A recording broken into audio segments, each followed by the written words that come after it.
Lucky Boys Podcast. Like just making sure that we stay informed. And it's not just voting every 4 years. It's voting for the local leaders.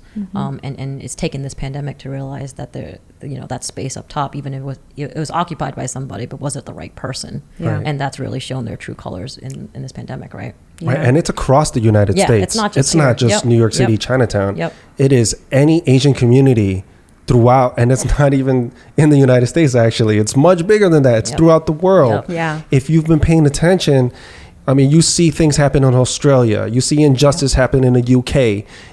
You see things going on in Canada. I mean, just vicious. It's folks that are our parents' age that tends to get most of these aggressive racist acts against them. Yeah. Well, that they're the most defenseless, right? Like that's why it's heartbreaking to see and hear all those stories that came up. I remember like feeling so scared and worried for my mom and my dad, but especially my mom, because she is usually doing the grocery shopping by herself. Yep. And when all those stories were coming out about helpless, older Asian women in, their 60s, 70s, 80s being attacked, I immediately think of my mom, and I'm like, what if that happened to her? And especially, she's down in Texas, I'm here in New York. I felt so helpless, and I don't want, she's feeling antsy right now, having been stuck home throughout the pandemic. And so she wants to go out to, do her grocery shopping and everything. But I just feel so nervous every time she steps out, because you just don't know what might happen. And, thank God we went through this election cycle and have a new incoming president who will not encourage or entertain any type of attack or attacking rhetoric that Trump has been instilling. And it's so crazy that was allowed. Like that this is like the 4 years that we've been dealing with. Hopefully that means some positive change is coming. I am hopeful for that, but I don't know if that, I mean, having a president is not going to make the racism go away. Yeah. Yep. 100% true. It may help reduce or to encourage or empower some of these folks, but they're still there in the shadows. Yeah. Yeah. They could be our colleagues, our coworkers, and our neighbors. Yeah. Or someone that we're just sitting next to. Right. And that's worrisome and troublesome in the year, that we're in. It really is troublesome when, I mean, where do we get off? I understand the hate, but where do we get off attacking children, elders, women?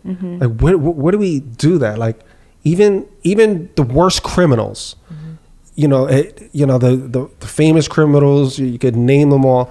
They had this thing: women and children are off limits, and old people. Yeah. Yep. Leave them alone. Yeah. And these people are targeting. There was a code back.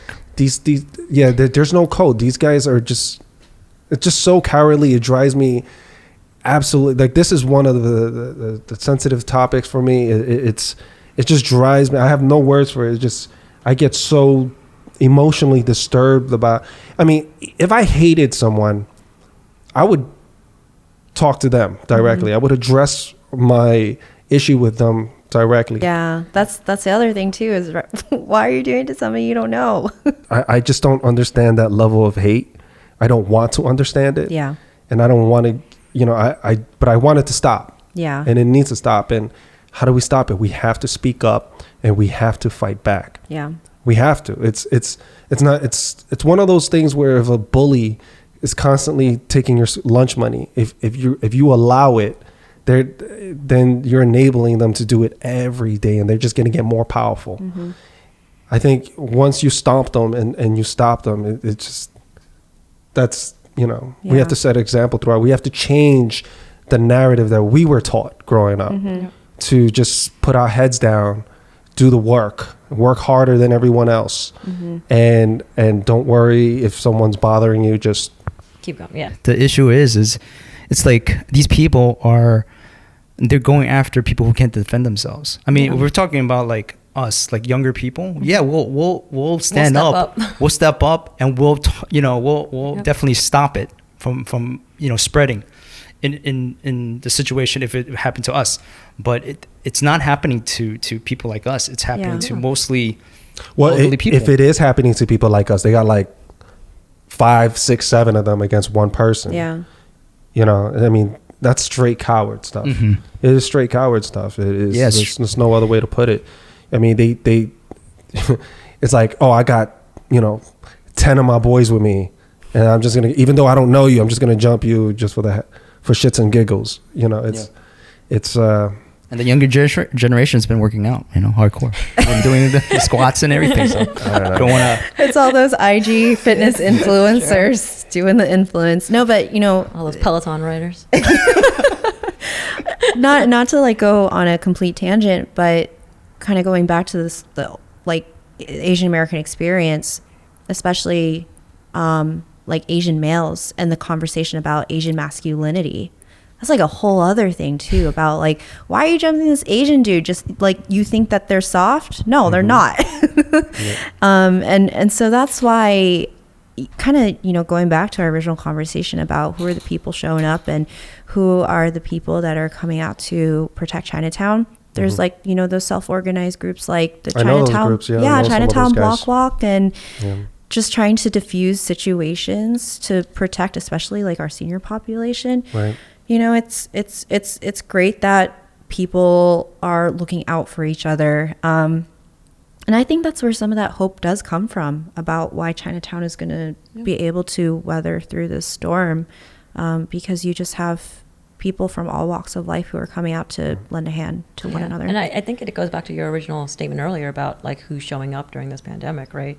And what you say now kind of gets recorded and it'll be remembered. And so I think the people now that are stepping up to help Chinatown, those are the people that would step up against those kind of racist attacks or xenophobia. And then those people staying quiet are the ones you kind of have to ask, like, will they? Like, do you know for sure that if something like that were to happen, they would actually speak up, or will they stay quiet like they historically have been? So make sure to go vote in your local elections, people. It shouldn't be like that. My point is that it shouldn't be like that. Yeah. We shouldn't just depend on Asian Americans' high level productivity. Yeah. Our strong work ethic, et cetera, Right. in order to survive, right?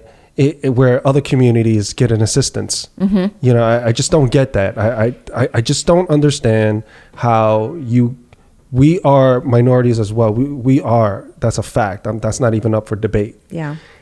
And how this person gets to limp into this college with an 80 and this person with a 90 can't. Yeah. When something happens against an Asian American, we can't even get a hate crime group. Right. Yeah. And even when I think, the NYPD ended up creating that anti-Asian hate task force, but it's been a little bit of time since I looked at how they organized it, but were those even really serving the right needs? I don't think so. It's a volunteer group. We had Sergeant Steve Lee on the podcast, and he said that it is just a volunteer group. They do not have the same resources as other crime units. So it's like not taking it Are seriously. we not lining the right pockets, do you think?